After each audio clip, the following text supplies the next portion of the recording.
Bem-vindo à Tribo TDAH, o podcast que hiperfoca da sua vida. Eu sou a Tata Finoto. Esse é o podcast pra você, que é desatento, hiperativo e impulsivo e deseja descobrir mais sobre transtornos de déficit de atenção e hiperatividade. Essa é a nossa tribo. Nosso lugar para aprendermos juntos, sem julgamentos. Aqui também tem espaço para quem não é TDAH, mas quer nos entender melhor. Hoje nós vamos continuar a falar sobre TDAH em mulheres, então vem entender como sintomas diferem e hormônios afetam no tratamento de mulheres cis, trans e também homens trans.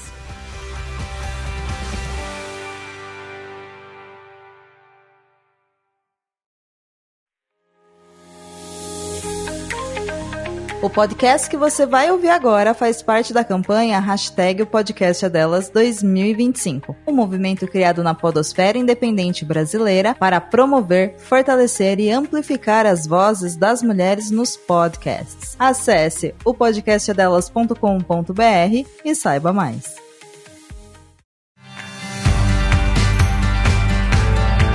Oi, tribo, tudo bem? Aqui é a Tata Finoto, criadora do Tribo TDAH, e essa é a segunda parte do episódio TDAH em mulheres. Na primeira parte a gente falou um contexto geral sobre a falta de diagnóstico, as expectativas sociais em cima das mulheres e como isso atrapalha o diagnóstico, os viés de preconceitos também, qual a influência disso e como é essa relação do pós-diagnóstico e além do TDAH, como isso influencia em outras questões também, por exemplo, autismo e outros diagnósticos, às vezes, errados que mulheres têm. Agora, nessa segunda parte, a gente vai falar sobre o TDAH especificamente em mulheres, em crianças e pessoas trans, também em hormônios no TDAH, sobre o ciclo menstrual, sobre medicamentos para TDAH e essa relação entre medicamento e oscilação hormonal, prescrição de medicamentos, sobre perimenopausa e menopausa e suplementos hormonais. Além disso, a gente também vai fechar falando sobre comorbidades, que são as condições conjuntas que quando a gente tem TDAH, a gente pode ter também com uma prevalência maior. Mas antes disso tudo, vamos para os recadinhos.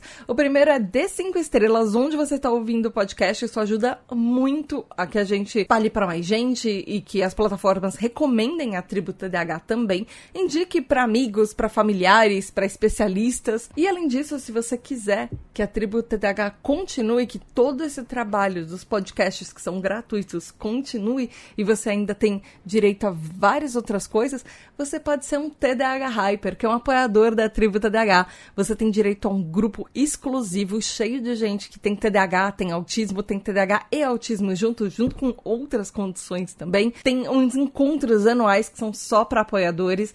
Você pode votar nos temas dos episódios, esse tema foi votado pelos nossos TDAH Hypers, você também participa das gravações de roda de conversa, você ouve seu nome dos episódios e você recebe os episódios adiantados, além de várias outras coisas que estão acontecendo só lá na tribo, que só quem apoia, só nos TDAH Hypers que sabem.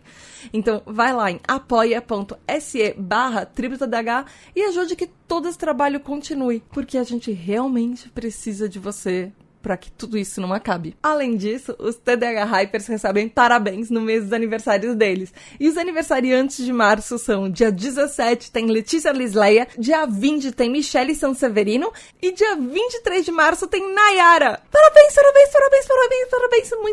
Muitas felicidades para vocês no seu mês especial. Beijos da Tata. É isso então, vamos pro episódio? Eu já deixei um alerta de lencinhos na primeira parte do episódio, mas esse alerta também inclui para esse episódio e pro próximo.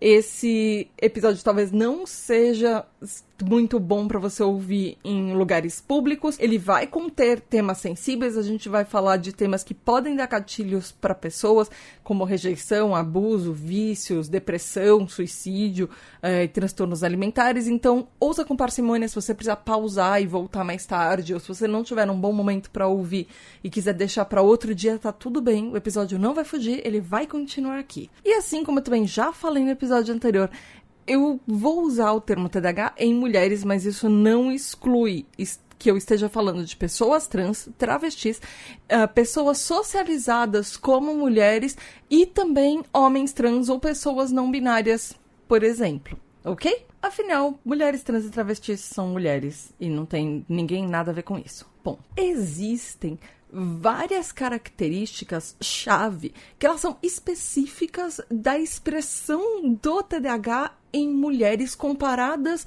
ao que a expressão do TDAH em homens, incluindo algumas diferenças, como, por exemplo, na apresentação de alguns sintomas, na baixa autoestima ou na autoestima que vai caindo ao longo do tempo, maior dificuldade ainda. A gente já tem dificuldade no TDAH para manter relacionamentos, mas mulheres têm mais dificuldade ainda para ter um relacionamento de igual para igual com as pessoas. E isso eu não tô falando de relacionamentos românticos necessariamente, são relações às vezes de amizade, relações familiares também, por exemplo. Existe também uma maior probabilidade de ter ansiedade e outros tipos de transtornos envolvidos em quem é mulher e tem TDAH, além do desenvolvimento de estratégias de enfrentamento para mascarar ainda mais os sintomas. Já é sabido que tanto mulheres com TDAH quanto mulheres autistas têm um nível maior de mascarar. Geralmente são as pessoas mais boazinhas e tentam sempre agradar as outras pessoas. Isso tudo é muito baseado no que eu falei no episódio anterior, nas expectativas de gênero da sociedade. Então, mesmo, por exemplo, que você seja um homem trans e você foi socializado como mulher, você tem internalizado algumas coisas com base na expectativa social que todo mundo colocou em você enquanto você estava crescendo. E quem é mulher cis, a gente sabe que a gente vive isso também a vida inteira. E a partir do momento que uma mulher trans se vê como mulher, se apresenta para a sociedade como mulher, as expectativas sociais também mudam. Então isso afeta todo mundo que está nesse escopo. Além disso, é muito mais comum, e eu já ouvi muito isso nesses últimos 6 anos, mulheres recebam o diagnóstico de TDA, porque as pessoas acham que elas não são hiperativas, porque a hiperatividade em mulheres pode se apresentar de uma outra forma, ela não necessariamente se apresenta de uma forma física, daquela hiperatividade agitada fisicamente. Mas muitas vezes a pessoa pode ser alguém que é extremamente falante, muito sociável, uma pessoa que está muito sempre querendo estar com as outras pessoas e falar bastante, se expressar. Isso também é uma forma de hiperatividade. Essa hiperatividade pode ter uma diferença até no passo dela ou na intensidade. Talvez você esteja percebendo comigo, eu sou esse tipo de pessoa. Eu sou fisicamente muito hiperativa também, eu sou o tipo combinado. Mas muitas vezes uma pessoa que foi diagnosticada com TDA e não TDAH, e é tudo TDAH, TDA não existe, porque todo mundo tem essa hiperatividade quando entra no TDAH. Às vezes essa hiperatividade ela não é tão aparente. É uma pessoa que pode ter muito stimming, ou seja, movimentos repetitivos de ficar cutucando muito casquinha, tirando ferida, roendo as unhas, mexendo no cabelo, arrancando o cabelo, ou falando demais, falando muito rápido, tentando, parece que sempre se afobada para expressar. E combinado com a impulsividade, muito provavelmente a pessoa que vai interromper os outros também com uma grande frequência. O TDAH, em alguns estudos, em vários estudos que eu pesquisei, os cientistas falam que existe uma apresentação que pode diferir nos sintomas e na apresentação disso em meninos e meninas. A gente está falando de crianças, mas isso não exclui adultos e adolescentes também. Meninos, mais frequentemente, ou pessoas socializadas,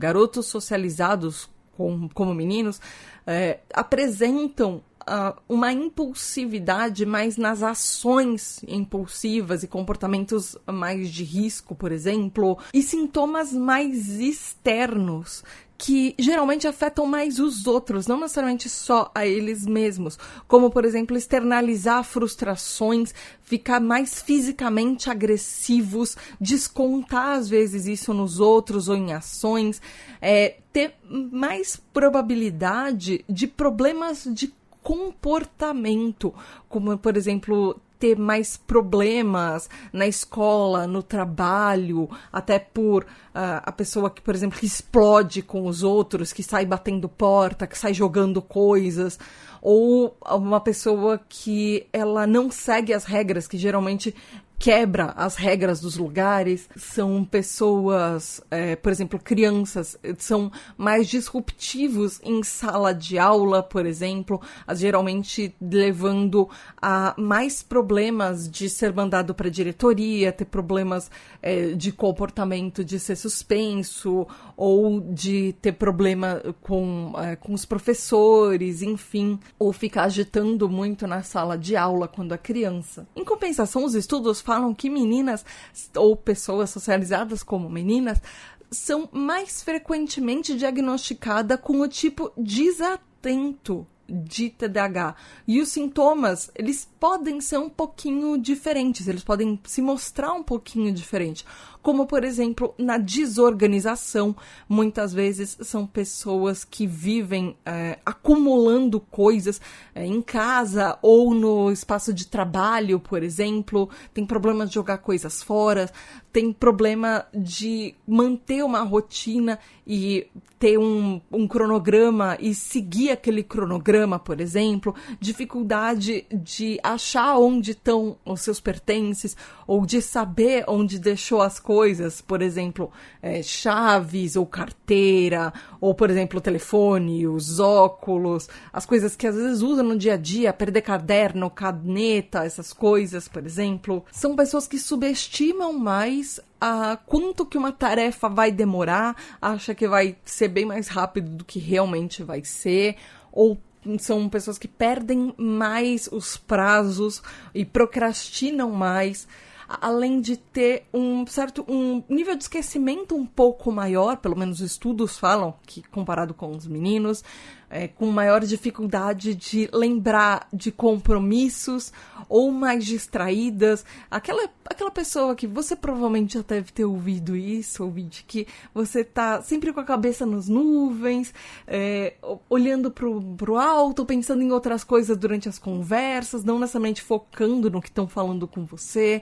Maior dificuldade de focar não só nas conversas, mas na tarefa que está fazendo, na lição de casa, num projeto, por exemplo, se concentrar em palestras, em aulas, ou, por exemplo, seguir instruções. Tem mais dificuldade de saber o passo a passo, de pegar uma tarefa e conseguir dividir isso em passos menores para não ficar sobrecarregada. Ou até com burocracia, aquelas papeladas muito chatas que você precisa ficar preenchendo, documentos muito grandes que você precisa lidar.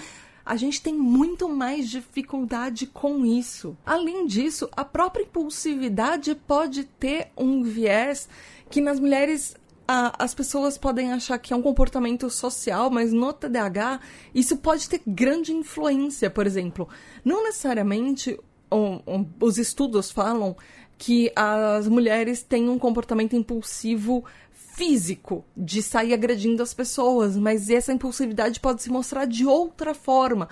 Por exemplo, compras impulsivas, dirigir de uma forma, às vezes, mais agressiva, ou ter comportamentos sexuais de risco. Isso eu tô falando no sentido de talvez não usar preservativos, às vezes uma frequência maior de mudar os planos sem considerar o efeito que isso vai ter nas outras pessoas, porque aí isso entra numa parte das nossas disfunções executivas, que às vezes a gente acha que é uma boa ideia, a gente só esquece de pensar nas consequências dos nossos comportamentos. Isso é padrão de impulsividade. E uma coisa que eu particularmente acho que devia tatuar na minha testa, colocar muito mais compromisso na sua agenda e dizer sim para coisas que não necessariamente você tem tempo de fazer, e aí você pega um monte de compromissos e você diz sim para um monte de coisas ao mesmo tempo, e você se sobrecarrega, e você tenta lidar com tudo isso como um malabarismo ao mesmo tempo, porque você não sabe dizer não. E você se sobrecarrega por causa disso. Alguém mais se identifica? Eu sei. E calma que a lista continua. Ainda tem bem mais coisa. Na hiperatividade, como eu já disse, não necessariamente ela é física, mas às vezes é uma sensação de você sentir que você não consegue ficar parado ou descansar. Às vezes é o próprio cérebro que é super ativo, que ele não para. A gente pensa em um monte de coisa ao mesmo tempo e às vezes você não consegue nem dormir por causa disso. Porque na hora que você fala, finalmente eu vou deitar na minha caminha e dormir, aí o cérebro fala, lembra daquela coisa que você fez há 50 anos atrás e ninguém mais lembra, mas só você lembra? Vamos analisar essa situação com detalhes agora. E aí você fica pensando em um monte de coisa, às vezes criando situações catastróficas na sua cabeça que só você tá pensando. Além disso, tem a parte de falar demais. Isso também é hiperatividade. Como eu, por exemplo, eu falo sempre demais. Ou ter noites que você só não consegue dormir por causa dessa hiperatividade mental.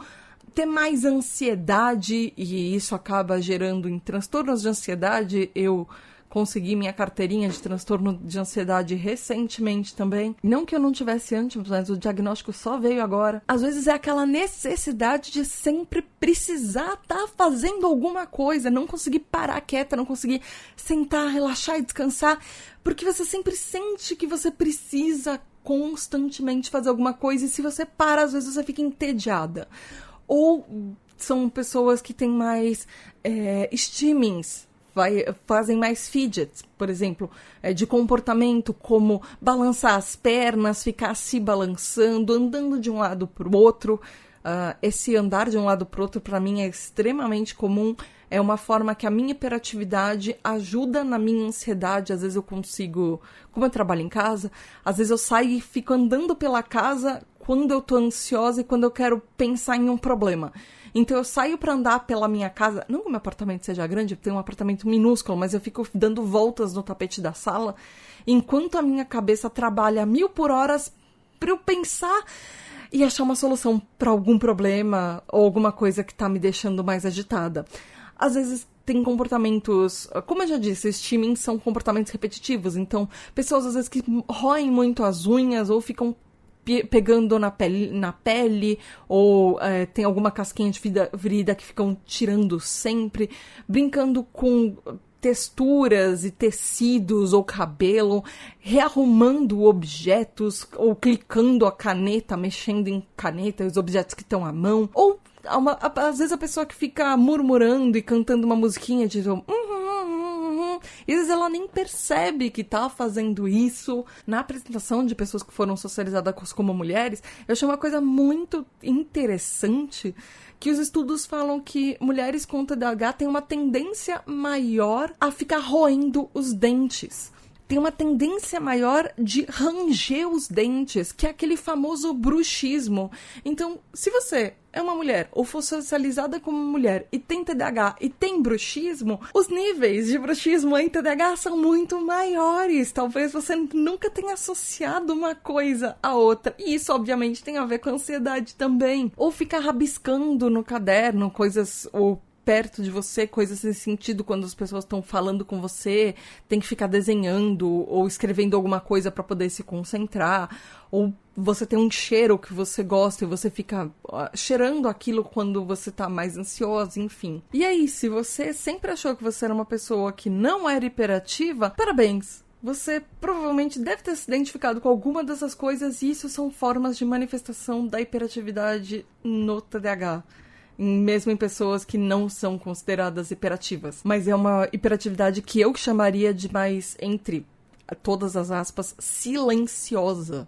Ela não é fisicamente tão agitada e tão para todos os lados quanto a hiperatividade física, por exemplo, que eu tenho. Ela é um pouco mais contida. Então, se o especialista não souber exatamente perceber, por exemplo, movimentos repetitivos, ele talvez nem perceba que você tem uma hiperatividade. Sabe a pessoa que fica se ajeitando na cadeira o tempo inteiro? De 15 em 15 minutos, de 5 em 5 minutos durante uma conversa e ela nem percebe? Isso também é hiperatividade. Além disso, os estudos falam que mulheres têm sintomas mais internalizados, que afetam mais a nós mesmas. Por exemplo, a gente foca a nossa negatividade para dentro. A gente tem uma probabilidade de ter uma autoestima baixa muito maior, assim como ansiedade e depressão.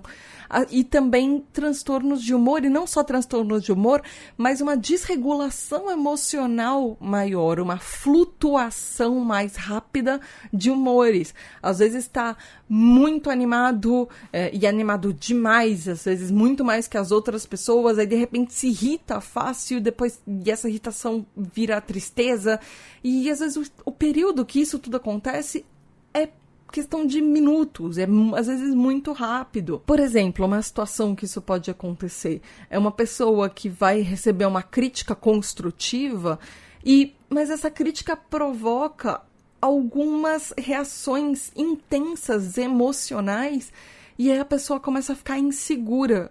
E às vezes é só uma coisa, é uma crítica que vem junto com um elogio, é uma coisa só que você poderia melhorar, não quer dizer que seu trabalho tá ruim.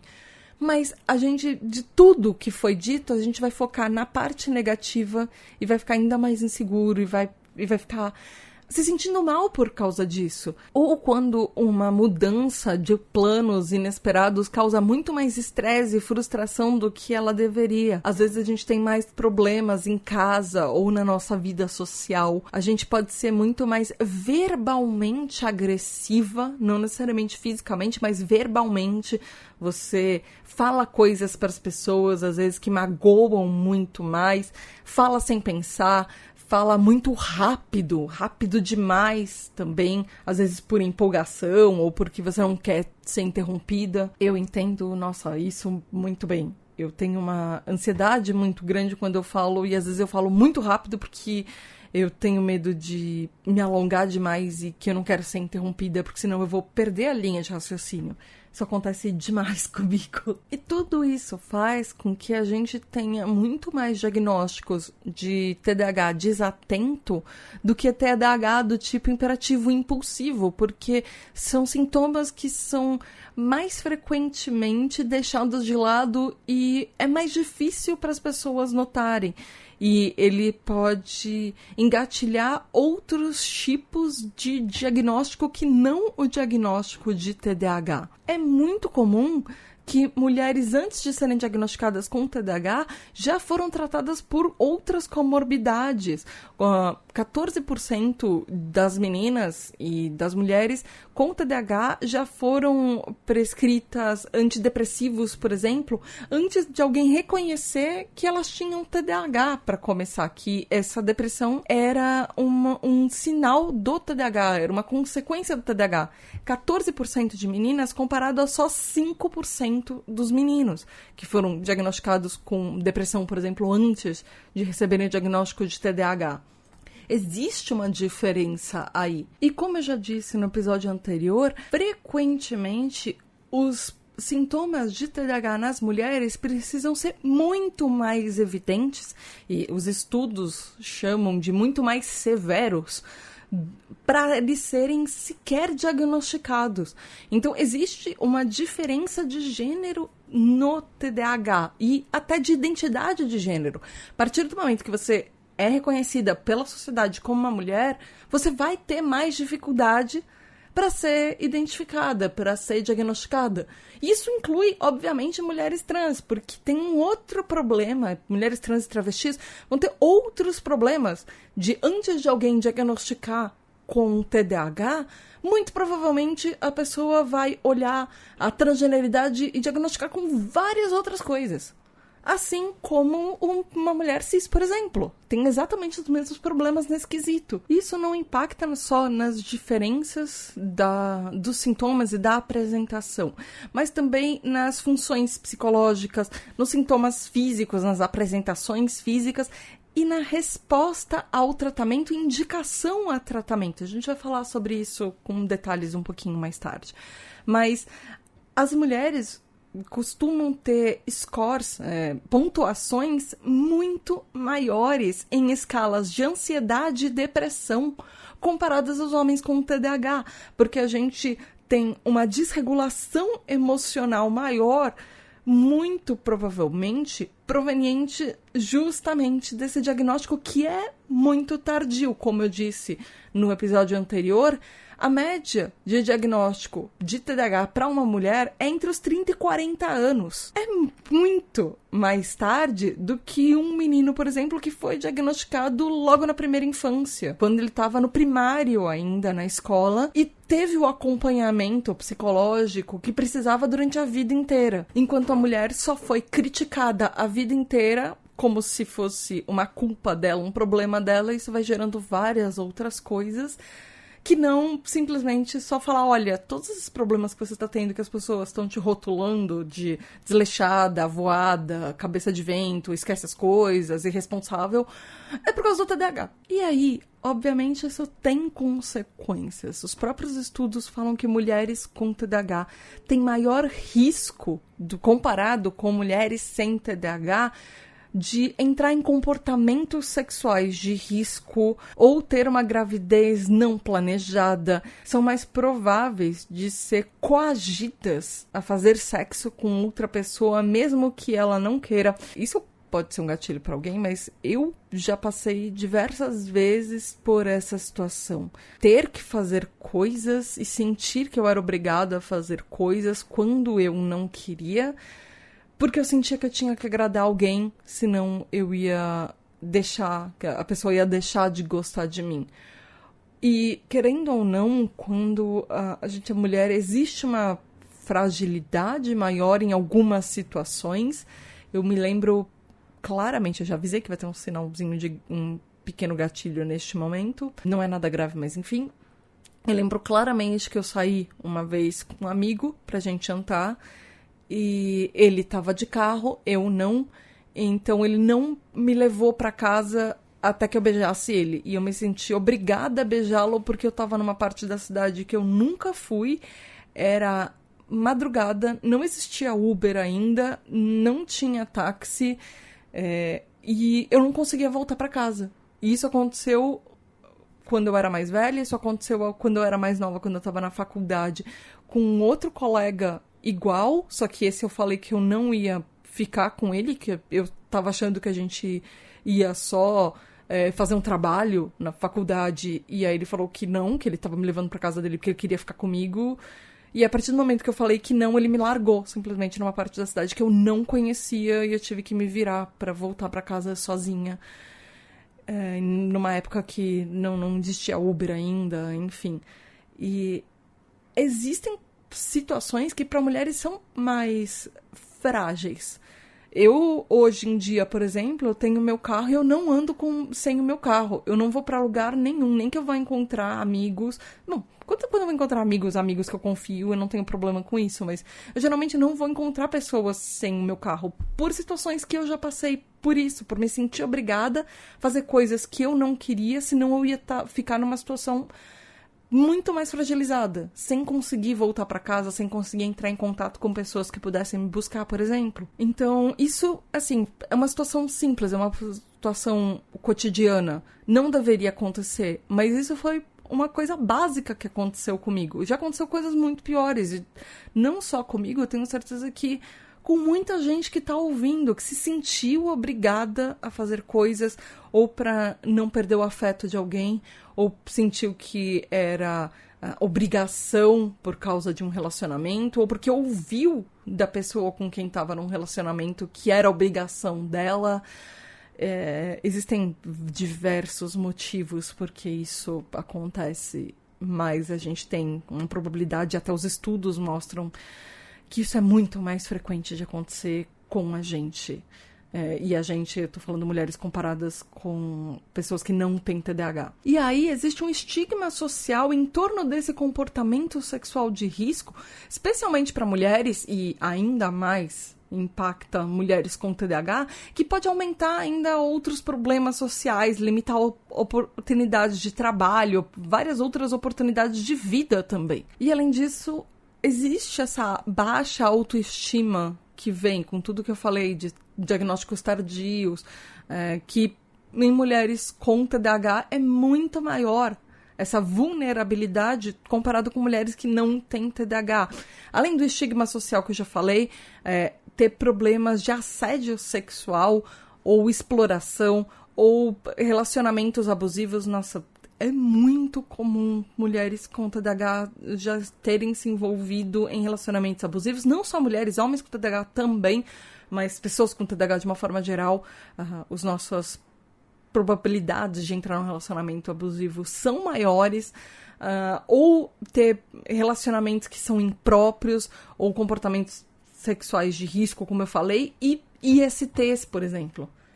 Já em crianças, por exemplo, o TDAH pode se apresentar de algumas formas, como eu já disse no episódio anterior, às vezes a gente é tida como uma menina mais moleca, ou tomboy, por exemplo. Algumas dessas atitudes do TDAH, elas são vistas como, entre todas as aspas, comportamentos de menino. Por exemplo, ficar correndo ou escalando lugares inapropriados em horas inapropriadas. Ter uma dificuldade ainda maior de fazer atividades quieta, ficar quietinha no canto conversando, por exemplo. Às vezes ter dificuldade de esperar a sua vez em jogos, ou pegar coisas sem permissão, ou ficar mudando de atividade que tá fazendo e ficar distraída, na verdade, com as menores coisas possíveis, ficar alternando as coisas que tá fazendo, deixar a mesa, o quarto, a bancadinha que faz a lição de casa, uma zona, por exemplo.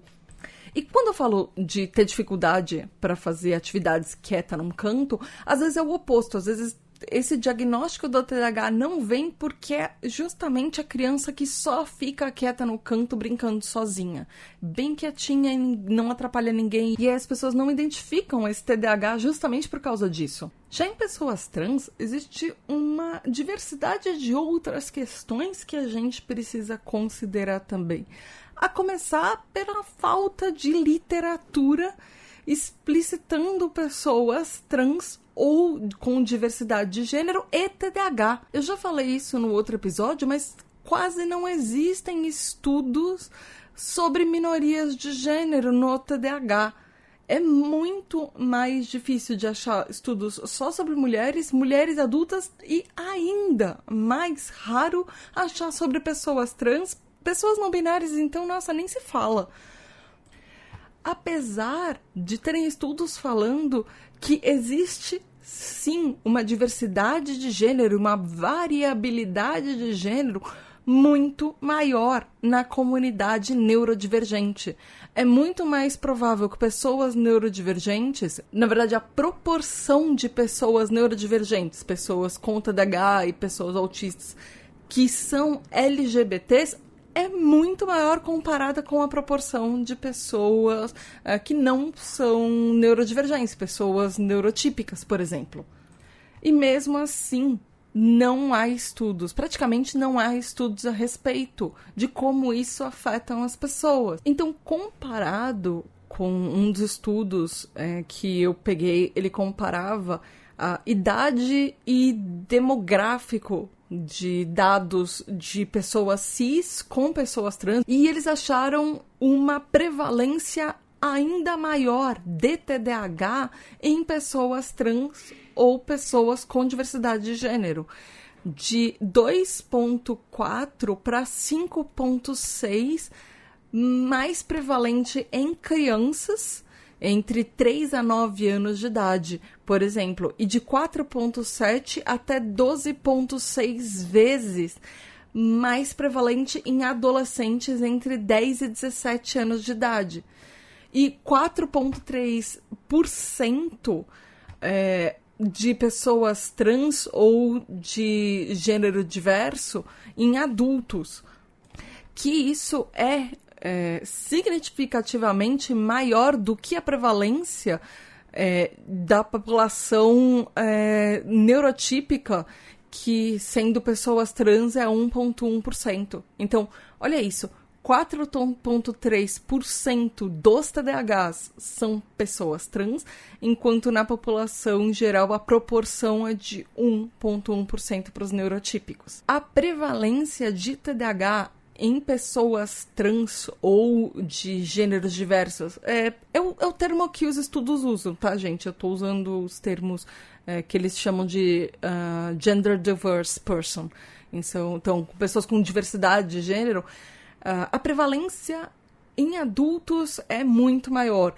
a porcentagem de TDAH em adultos trans é de 11%. E a gente já sabe que a média da população mundial de TDAH é 10%, então ela bate muito, comparado com 1,1% de pessoas cis-hétero sendo TDAHs, por exemplo. Então, comparado com pessoas cis, as pessoas trans ou com diversidade de gênero são 2,7 vezes mais prováveis de ter TDAH com uma comorbidade de depressão e 3,6 vezes mais prováveis de ter TDAH com os dois, com tanto depressão quanto ansiedade. Então, se você é uma pessoa trans ou uma pessoa que tem uma diversidade de gênero, além do TDAH, e se você provavelmente tem TDAH, você tem uma probabilidade ainda maior de ter depressão ou depressão e ansiedade junto. Olha, que legal. Yay! Isso foi ironia, gente, desculpa. É que é horrível essas estatísticas que, além da gente ter diagnóstico tardio, vão acumulando várias outras coisas e muito provavelmente vai ser muito mais difícil de tratar tudo isso. Não porque a dificuldade de tratar em si, mas por causa dos profissionais que vão dispensar todas as coisas que a gente fala. E só para fazer um pequeno recorte aqui, no autismo, existe uma sugestão, os estudos estimam uma prevalência de 2 a 26% de pessoas trans na população, que é bem maior do que comparado à população em geral. E quando eu digo população em geral, eu tô falando das pessoas neurotípicas. E uma coisa que eu acho que eu tenho que falar nesses episódios, que eu até esqueci de falar no episódio anterior, é que eu acho que eu tive uma certa sorte de fazer esses episódios sobre TDAH em mulheres nessa época que eu fiz, porque, de repente, se eu fizesse daqui a 1, 2 anos, por exemplo, eu não encontrasse todo esse material que eu falei, especialmente em cima de pessoas trans. Porque as mudanças de políticas mundiais afetam, sim, estudos científicos e afetam a disponibilidade que a gente tem de materiais. Então, alguns desses materiais, algumas dessas fontes que eu tive acesso agora, talvez mais para frente não estejam disponíveis, porque existem lá nos Estados Unidos, existe uma nova ordem de tirar palavras, por exemplo, trans e diversidade de gênero, e, por exemplo, de estudos e de materiais de uma forma geral. Então, isso já está acontecendo. Então, talvez mais para frente seja ainda mais difícil de encontrar materiais sobre isso ou ter os próprios estudos serem recursos para investigar sobre isso. Mas agora, vamos entrar numa parte que talvez seja a parte mais importante desse episódio, e desses 3 episódios, que é falar sobre hormônios no TDAH. A literatura científica sobre hormônios, a relação de hormônios no TDAH é extremamente limitada. Existem estudos disponíveis e, mesmo assim, os estudos que tem, às vezes, eles se contradizem de uma certa forma. Então eu tentei pegar as coisas mais confiáveis que eu achei, eu pesquisei um monte, por isso que eu falei que eu pesquisei mais de 30 materiais, porque às vezes é difícil encontrar qual a informação mais precisa e mais confiável sobre isso. Você sabe que aqui na Tribo TDAH você pode confiar que eu fiz um belo trabalho de hiperfocar no assunto e achar tudo que tinha disponível e tudo que era confiável e filtrar o que não era confiável para trazer para vocês. Então, vamos lá. As mulheres com TDAH, a gente sabe que na nossa vida a gente tem várias oscilações hormonais, especialmente quando a gente é mulher.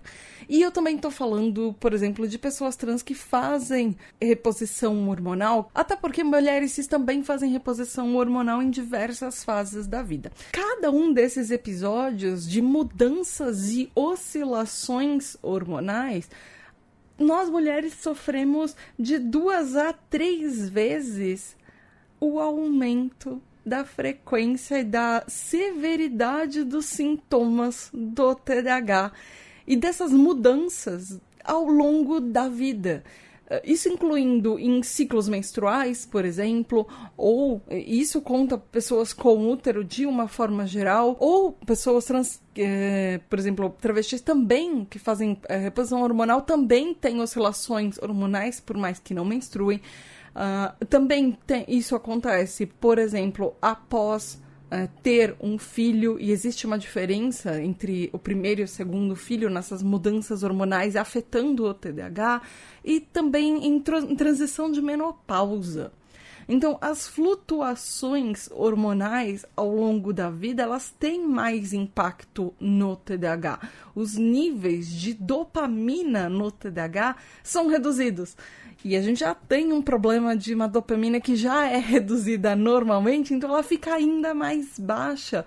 E isso faz com que afete diversas regiões do nosso cérebro, comparado com pessoas neurotípicas.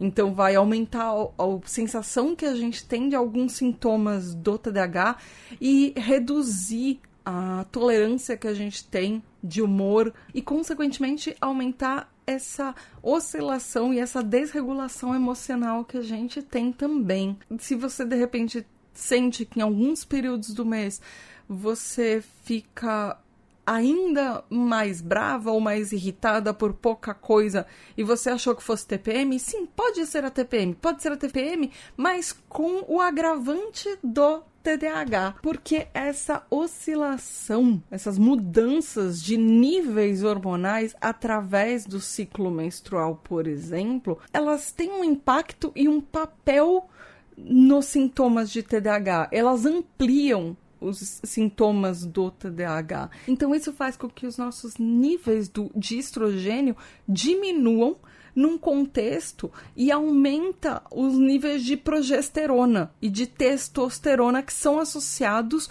com o aumento desses sintomas de TDAH ou das disfunções executivas do TDAH ficarem ainda mais gritantes e mais evidentes.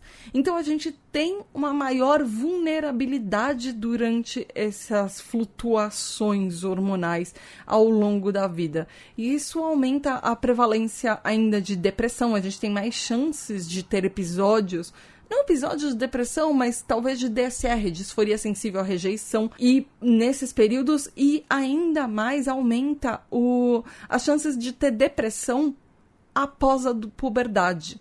Então, por isso que é muito mais fácil, por exemplo, uma menina adolescente ser mais diagnosticada com depressão do que TDAH, porque isso tem um efeito hormonal também, além de associações temporárias entre os hormônios. Além disso, o sistema de sinalização intracelular, eles são anormais no TDAH num sentido de regulação hormonais, ou seja, ele funciona de uma forma diferente tanto para o estrogênio quanto a progesterona. E isso faz com que algumas prevalências no TDAH sejam maiores comparado com o resto da população neurotípica, como, por exemplo, de transtorno disfórico pré-menstrual, o que eu acho que talvez algumas pessoas chamem de TPM, que ela é presente em 45,5% das pessoas com TDAH.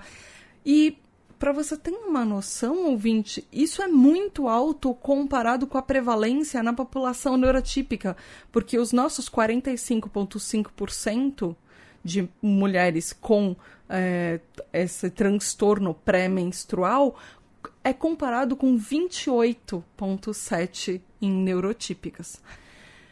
Então, o uso de contraceptivo para melhorar, por exemplo, esses sintomas de transtorno disfórico pré-menstrual, existe um aumento nesse uso de contraceptivo para ajudar, além de um aumento de antidepressivos que são associados com um tratamento, que são mais prescritos pelos médicos, associando com esse transtorno disfórico pré-menstrual. E aí, durante a gravidez, existe também um maior risco de depressão em mulheres grávidas. Além dos sintomas de TDAH durante toda a gravidez parecerem mais exacerbados. 62,4% das mulheres TDAHs grávidas tiveram complicações durante o primeiro nascimento, o primeiro filho que elas tiveram. Tanto no pré-parto, quanto no periparto, quanto no pós-parto. Ou seja, antes, durante e depois. Além do que, existe uma estatística que ela é bem triste sobre depressão pós-parto em mulheres com TDAH ou pessoas com útero com TDAH, especialmente após o nascimento do primeiro filho. Existe uma taxa de 57,6% de pessoas que têm depressão pós-parto depois do primeiro filho quando elas são TDAHs. A prevalência é muito maior comparado com a população em geral, porque na população geral, desses 57,6%, nos neurotípicas é só 19,6%. E isso, 19,6% no que o estudo, que é um estudo norte-americano, enfim, do que eles chamam de países de baixa e média renda, com mulheres neurotípicas, comparado com 14,5% de países de alta renda. E aí, no climatério, existe uma severidade de sintomas associados também com menopausa.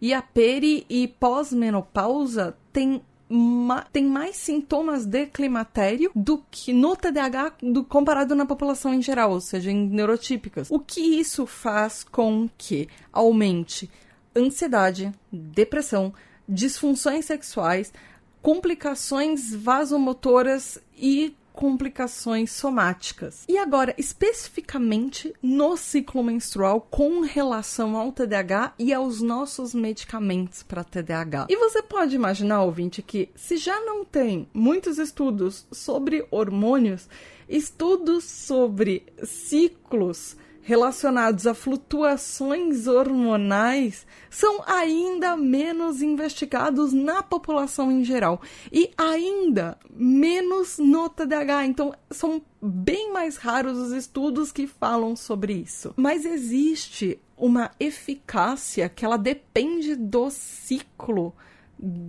o ciclo hormonal nos psicoestimulantes para TDAH. Isso até agora foi muito pouco pesquisado. Então, pessoas que menstruam que têm TDAH, elas são pouquíssimo estudadas, o que faz com que, como não tem dados, a gente tem problemas nos tratamentos por causa disso. E os próprios medicamentos poderiam ser mais ajustados para a gente e para ajudar, e eles não são.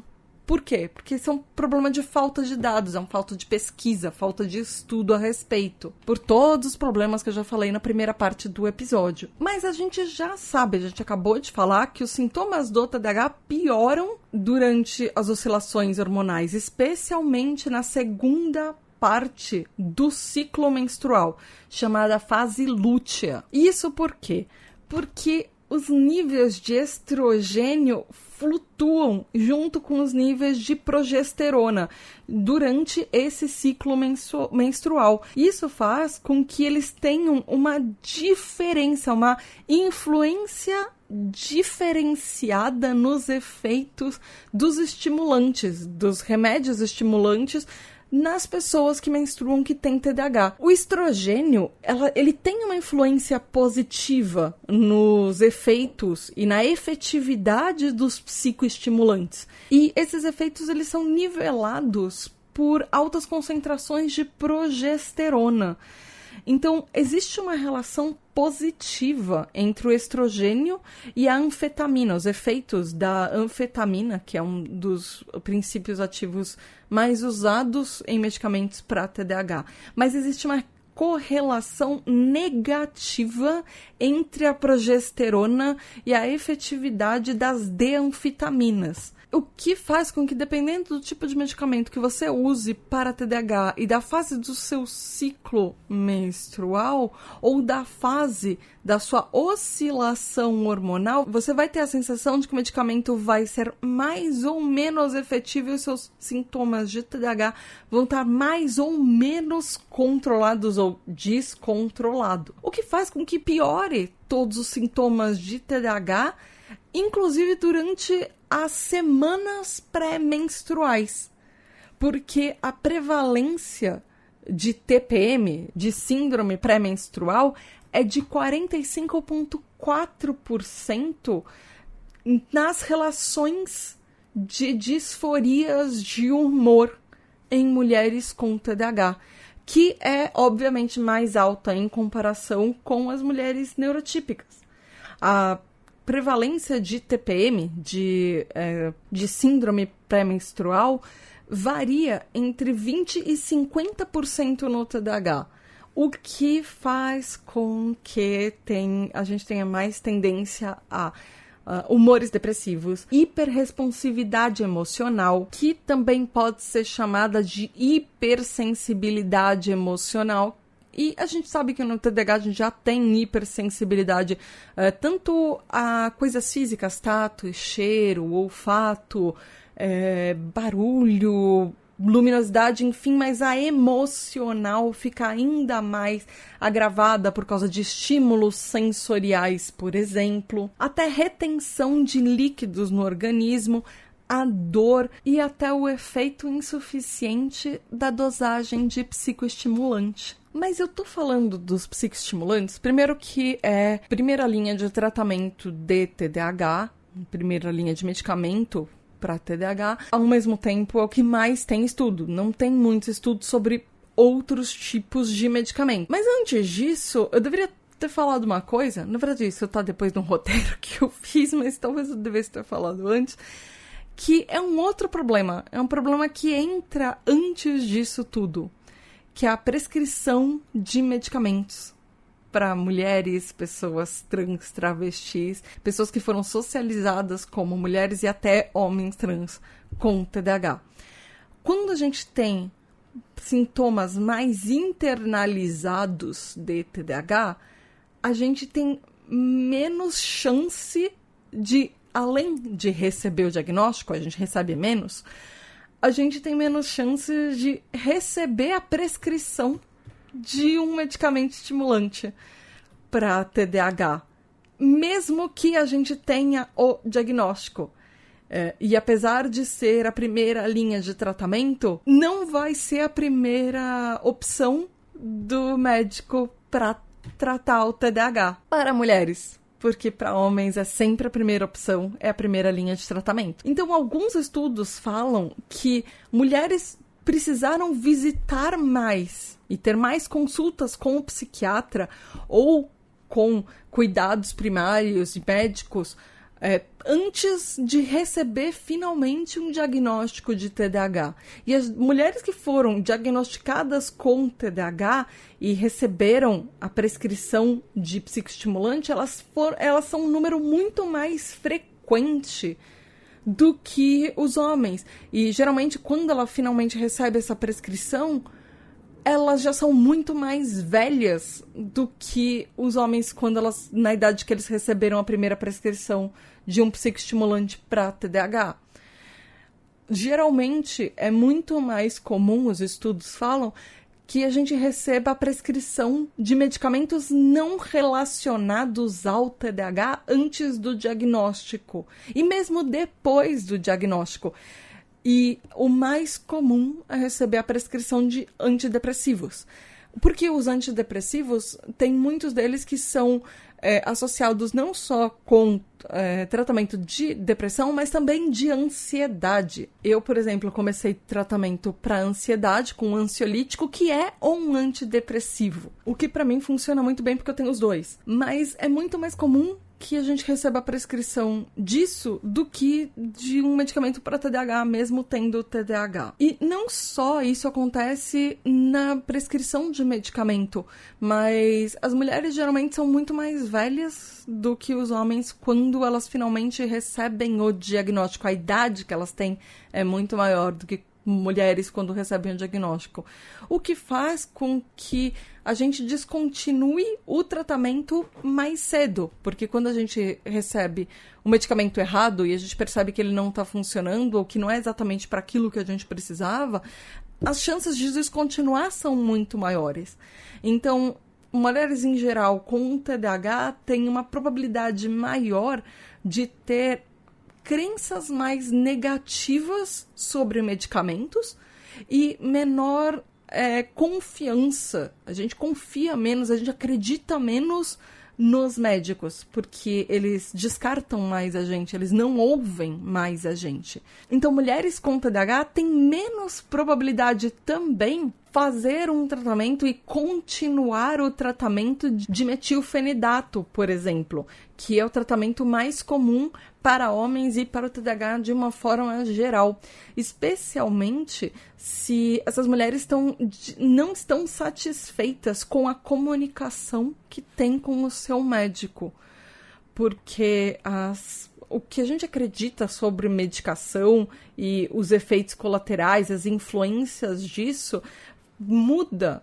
conforme a gente acredita ou não no médico, e a gente tem esse diálogo aberto ou não com o médico. E a aderência ao tratamento, por exemplo, quando a gente vai continuar o tratamento, ela é muito menor ainda em adolescentes, mulheres adolescentes com TDAH. Mas isso não começa do nada, porque existe uma descrença que vem dos nossos pais e dos próprios médicos. Também tem uma parte nessa relação de gênero e medicamento para TDAH e diagnóstico de TDAH em mulheres.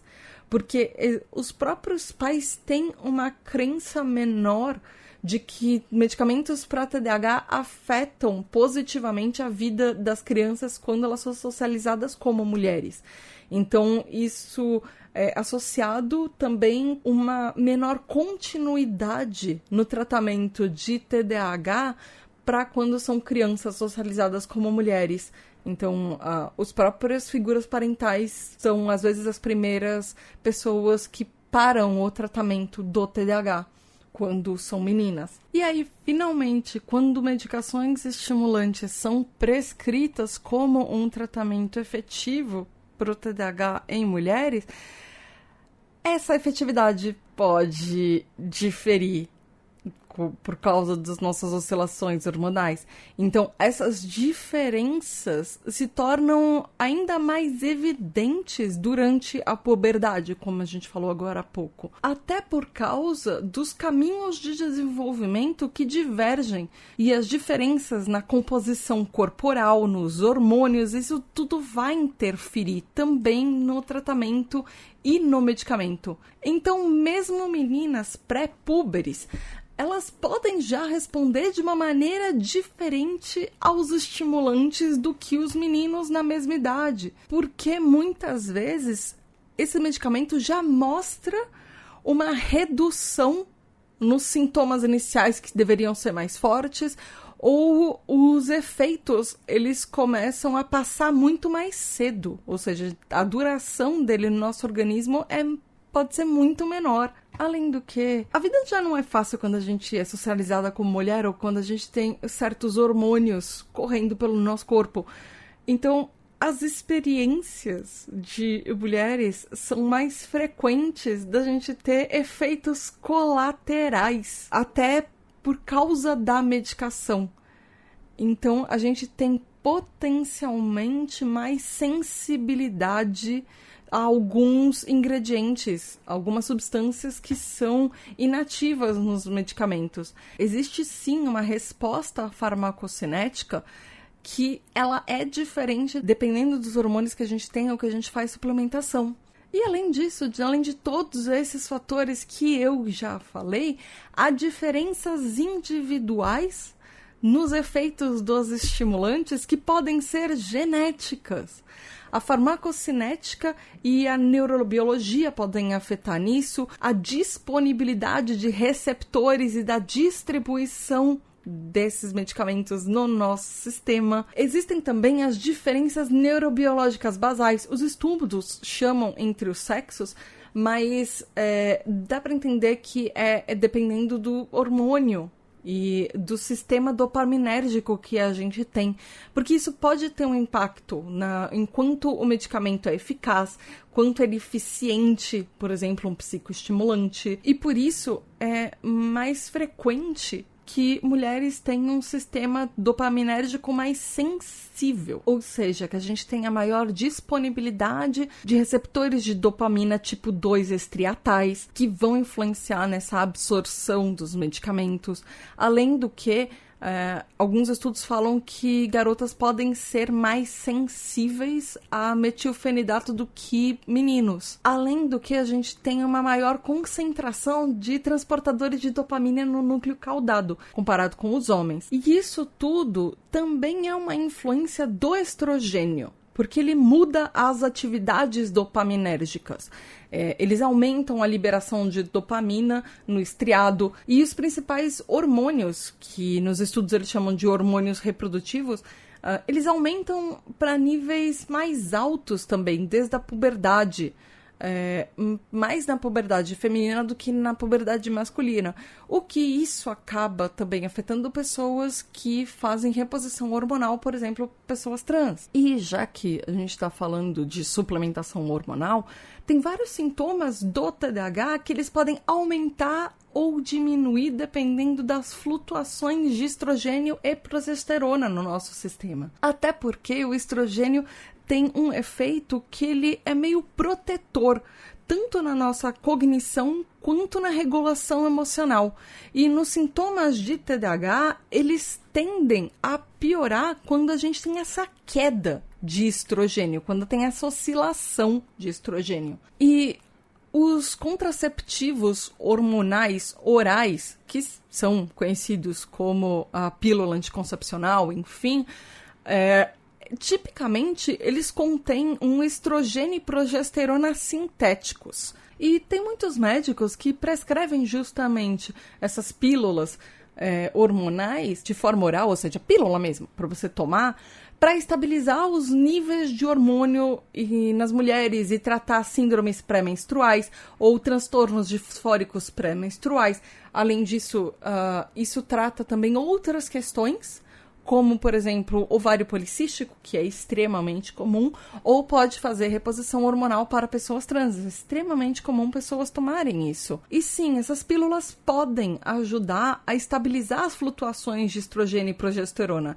que acontecem naturalmente durante um ciclo menstrual e na perimenopausa também, que são períodos particularmente mais prejudiciais para pessoas neurodivergentes. Mas mesmo com as pílulas, as pesquisas dos estudos, eles encontraram uma correlação em alguns tipos de reposições hormonais, de pílulas, e uma taxa maior de depressão em mulheres com TDAH. Então, apesar dela ajudar num lado e regular a nosso estrogênio e nossa progesterona para tentar que as oscilações que nos afetam não sejam tão drásticas e não afete talvez tanto na relação com o tratamento do TDAH, com o nosso medicamento, ele também aumenta as chances da gente ter depressão. Então você melhora uma coisa e piora um pouco a outra. Isso talvez seja um dos poucos casos que eu realmente possa chamar de uma escolha muito difícil, porque outros casos a gente descarta. Mas isso é uma escolha difícil. Você vai regular o TDAH e piorar as suas chances de depressão, ou você vai deixar a depressão do jeito que ela está e piorar os efeitos das nossas disfunções cognitivas no TDAH? É meio que uma cilada. Não existe exatamente uma escolha correta. E qualquer um dos lados vai ter consequências. Significa que é 100% de chance de tomar a pílula e ter depressão? Não, mas as probabilidades, foi o que eu falei, a probabilidade é maior. Não significa que é uma certeza, é uma probabilidade, é uma chance. E aí, conforme a gente vai ficando mais velha, existem outras questões que vão entrando em jogo também. Por exemplo, da perimenopausa e da menopausa. Quando a gente entra nessas fases, os níveis de estrogênio e de progesterona, eles flutuam ainda mais e eles vão deixar os sintomas de TDAH ainda mais loucos e imprevisíveis. E às vezes eles até trazem à tona novos sintomas e novas questões para a gente lidar. Tanto o estrogênio quanto a progesterona são hormônios críticos para regular os nossos neurotransmissores, como a dopamina e a serotonina. Então, as flutuações do estrogênio e da progesterona podem ter um efeito nas nossas funções do cérebro, especialmente nas nossas funções executivas, funções cognitivas. Funções executivas que são funções cognitivas. Então, essas mudanças hormonais associadas tanto com a perimenopausa quanto com a menopausa podem fazer com que aconteçam diversas mudanças no nosso cérebro, como, por exemplo, diminuir a conectividade entre células do cérebro, piorar a nossa neuroplasticidade, ou seja, se a gente já tem uma rigidez cognitiva no TDAH e no autismo, a gente pode ficar ainda mais rígida depois da perimenopausa e da menopausa. Isso pode ser ainda mais difícil para a gente ter uma flexibilidade. A neuroplasticidade é essa habilidade de se adaptar e até a gente se reorganizar e ser flexível com situações. Isso pode causar ainda mais problemas de memória ou aquele brain fog, traduzido como névoa cerebral, mas eu não gosto de nenhum dos termos, mas enfim, que é uma dificuldade de manter o foco, uma confusão mental, com episódios de esquecimentos. Pode aumentar os níveis de sobrecarga que a gente tem e piorar vários outros tipos de questões que o TDAH já traz naturalmente. 61% das mulheres com TDAH, nos estudos, elas falaram que elas sentiram impactos grandes nas vidas diárias delas entre os 40 e os 59 anos de idade, coincidindo com o período de perimenopausa e menopausa, nessa janela de perimenopausa e menopausa. Então, a partir dos 40 anos de idade até os 59, já podem começar a essas coisas ficarem mais evidentes. Então, como nós mulheres somos diagnosticadas mais tardiamente, como eu falei no primeiro episódio, entre uma média de 30 e 40 anos de idade, imagina você já está sendo diagnosticada e já está entrando na menopausa, por exemplo. Na verdade, já está entrando numa perimenopausa. Tudo pode ficar mais confuso. Então, às vezes, esses anos de adaptação que a gente tem com os sintomas faz com que seja uma janela muito melhor para se entender como TDAH e para depois entender que ele já está mudando também, ele já pode mudar, porque a gente viveu a vida inteira, muitos e muitos anos, geralmente já se adaptando com questões que a gente não sabia que vinham do TDAH e de repente ela ganha um nome. E a gente já adaptou nossa vida sem saber que isso tinha um nome. E aí, de repente, isso tudo começa a mudar de novo. E geralmente a gente tem uma outra estatística que fala que é muito comum que a gente tenha diagnósticos entre os 36 e 38 anos de idade. E de uma das pesquisas falou que cerca de metade das mulheres tiveram seu primeiro diagnóstico de TDAH entre 41 e 50 anos de idade, o que já é muito mais tarde do que isso, do que esse último número que eu falei. Então, o TDAH só se tornou parte da vida dessas pessoas já no período de perimenopausa e transição para a menopausa. Então, até a idade de, por exemplo, 60 anos de idade, Só 3% das mulheres falaram que os sintomas delas de TDAH pioraram, sugerindo que essas mudanças hormonais elas podem ter se acalmado. E isso também sugere que os sintomas eles diminuem ou eles vão se ajustando à medida de que a gente sai desse período de transição da perimenopausa e da menopausa. Então, se você, em algum momento da vida, sentiu, ou durante um mês, ou em fases da vida, que você parece pior de algumas características, de algumas disfunções do TDAH, isso é real, isso é completamente real. Você pode ter dias que você sente que você está mais TDAH do que outros. Ou, como isso afeta o TDAH, isso igualmente afeta o autismo também. Às vezes você pode estar num dia mais autista, um dia mais TDAH. E a gente que tem TDAH e autismo, a gente pode falar isso. Pessoas neurotípicas que não têm nenhum dos dois não podem usar essas expressões, mas a gente pode, porque hormonalmente a gente tem esses efeitos. Já um dia se sentir mais controlado, outro dia se sentir tranquilinho, a gente nem lembra que a gente tem, sei lá, alguma questão. E aí outro dia parece que tá tudo ao mesmo tempo na cabeça e gritando com a gente todas as questões ao mesmo tempo. Então isso acontece, isso é completamente normal pra gente. E aí, como eu já tô falando, já entrei nessa parte falando que não é só o TDAH, é o autismo também, eu quero fechar o episódio falando sobre as comorbidades, porque eu pincelei um pouco isso nesses 2 últimos episódios, eu vou falar um pouco mais sobre isso também no próximo, mais pincelado, e eu quero deixar isso mais claro agora.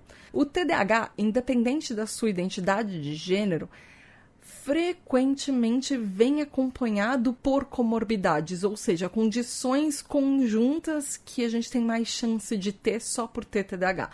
Como, por exemplo, depressão, ansiedade, uso de substâncias. O próprio autismo e o TDAH têm uma prevalência muito grande e essas comorbidades podem frequentemente complicar o diagnóstico do TDAH.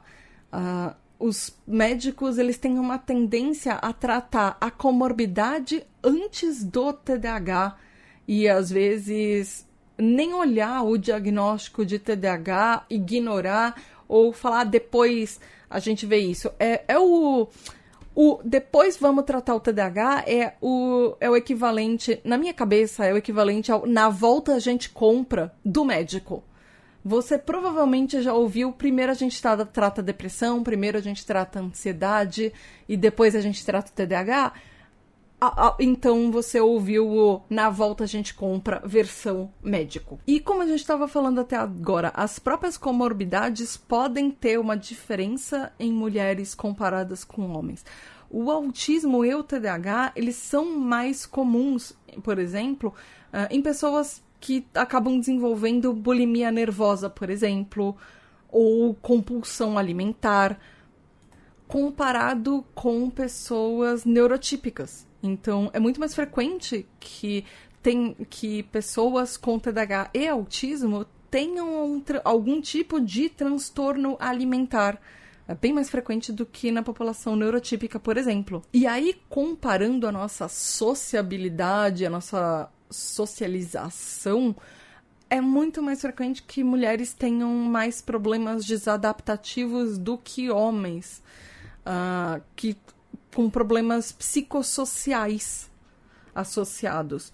E geralmente é mais prevalente em mulheres do que em homens, como eu já falei, depressão, ansiedade, estresse, por exemplo, também. Ou outros tipos de angústias, aflições, sofrimentos que a gente internaliza e a gente tem uma falta de controle externo maior. Isso nos estudos chama locus of control, external locus of control. Ou seja, isso é um tipo de uma crença, a gente acredita que os acontecimentos da nossa vida são controlados por fatores externos. É muito mais comum que mulheres ou pessoas socializadas com mulheres sintam isso, que as coisas estão à mercê da sorte, do destino de outras pessoas, às vezes até, por exemplo, do horóscopo ou coisas assim, ou de religião. Isso é o que na psicanálise chama-se do grande outro. Então, é muito mais comum a gente acreditar que muitas vezes as coisas não estão na nossa capacidade, que depende de alguma outra coisa para as coisas darem certo ou não. E comparado com as neurotípicas, mulheres com TDAH têm episódios de depressão que eles começam muito mais cedo na vida, episódios mais longos de depressão ou períodos mais longos, ou viver a vida inteira lidando com isso. E também, infelizmente, comparado com neurotípicas, os índices de suicídio em mulheres com TDAH e com autismo é muito maior. Então, infelizmente, o fato que a gente tem TDAH e é mulher pode colocar uma pessoa em maior estresse psicológico, maior sofrimento psicológico. Alguns estudos comparam mulheres entre 20 e 39 anos, um estudo em particular, mulheres com TDAH com mulheres neurotípicas.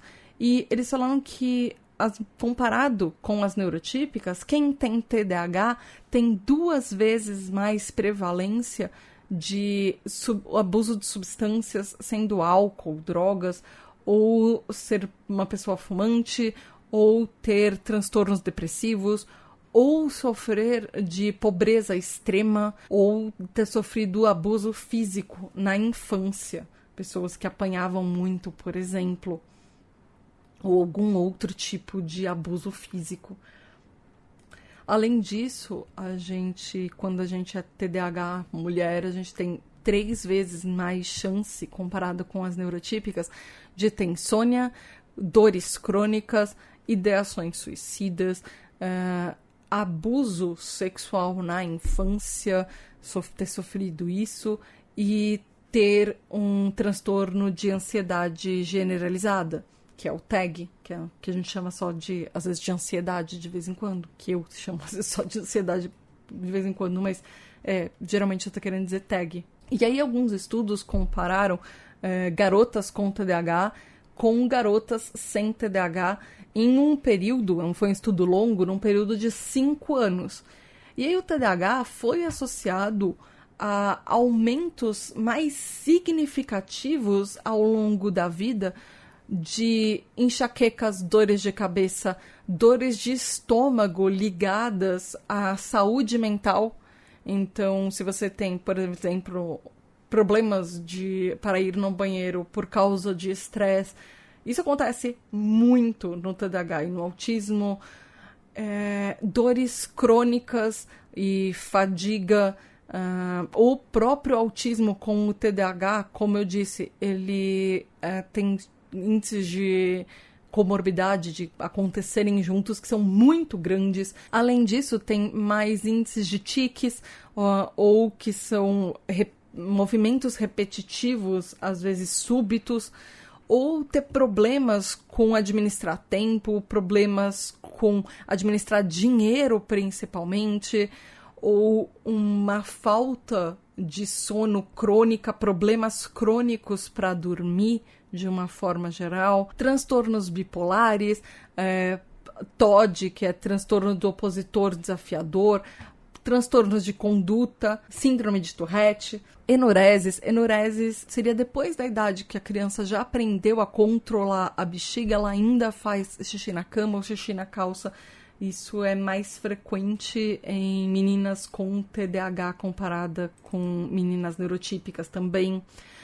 Transtornos de linguagem, transtornos de personalidade, transtorno de ansiedade múltipla, por exemplo, ansiedade social, transtornos alimentares, como tanto bulimia quanto anorexia ou compulsão alimentar, automutilação, Como, por exemplo, ficar roendo unhas ou tirando pelinhas das unhas, da pele, arrancando o cabelo, por exemplo, ou até num nível mais severo, a pessoa que se corta, por exemplo, dependência de nicotina, dependência de drogas, dependência de álcool, depressão maior com pensamentos suicidas ou tentativas de suicídio. E tem um dado bem triste que, com uma média de 16 anos de idade, garotas com TDAH já têm um risco muito mais elevado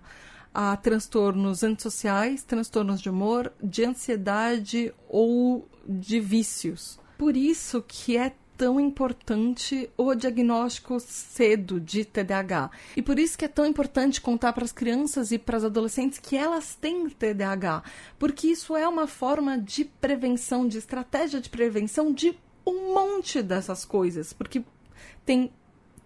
isso faz com que a gente tenha acompanhamento, tratamento, isso considerando também que existem, infelizmente, índices de morbidade, ou seja, índices de morte muito mais prematuras no TDAH, em mulheres com TDAH, associadas, comparadas com homens e comparadas com mulheres neurotípicas. Então, a gente tem riscos muito maiores de ter uma expectativa de vida menor por causa disso. Então, o diagnóstico literalmente salva vidas.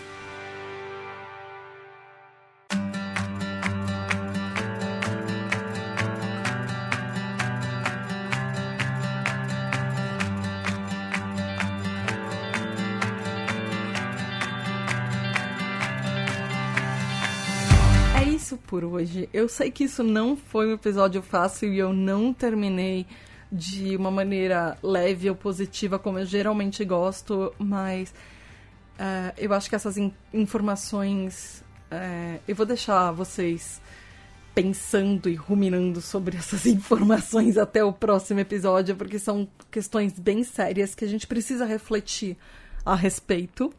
E, além disso, o episódio já ficou muito grande, eu vou parar por aqui, porque tem mais uma terceira parte para falar no próximo episódio.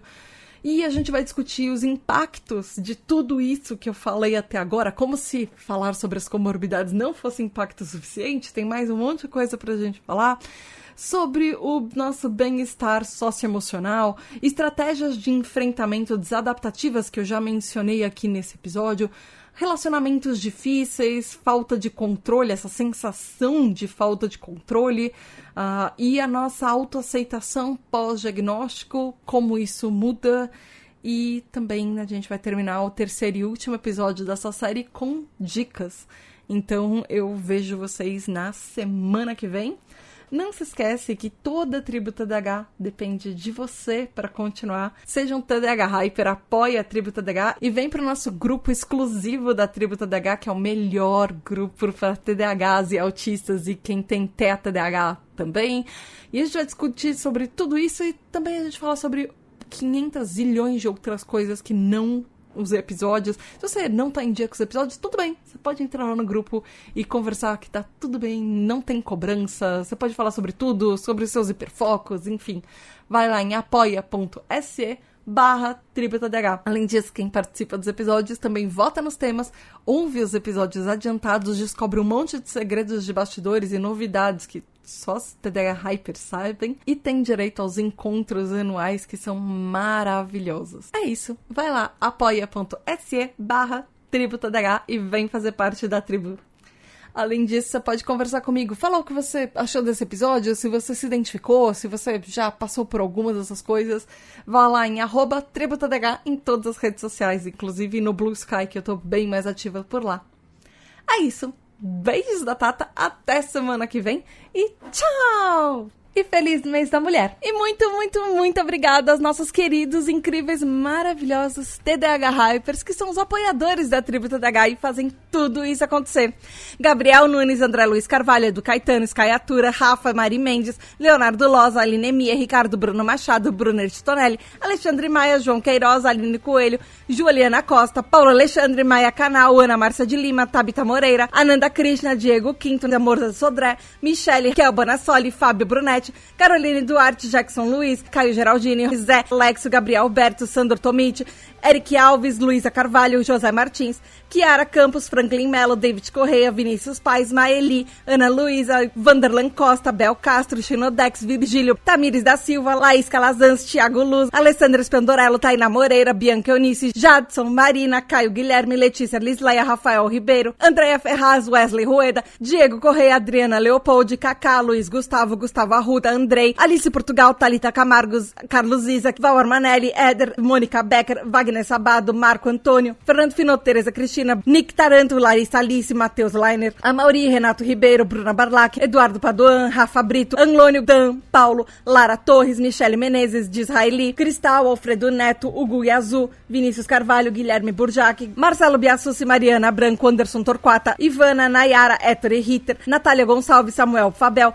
Cássio Plácido, Jairo Vitor, Eduardo Maldonado, Gabriel Codas, Marcos Augusto, Gabi Luiz Martinez, Eber Pereira, Júlia Maria, Isa Oliveira, Silvia Flua, Matheus Barbosa, Heloísa Aberto, Jess Hernandes, Sofia Mota Constâncio, Samuel Miranda, Caio Figueiredo, Prima Ariane, Sônia Kemi, Namatos, Nicolas Pietro, André Barcelos, Regis Nazi, Raquel Madeira, Michele Senseverino, Felipe Lins, Thiago Jefferson, Marília Camelo, Ingrid Cruz, Agenor, Érica Moura, Carla Pereira, Luiz Antônio Almeida, Xeristone Alberto, Mais Santana, Luísa Nunes, Sara Rodrigues, Fernanda Quintas, Marcos Vinícius, Mari Bastos, Maurício Martins, Raiane Carvalho Lux.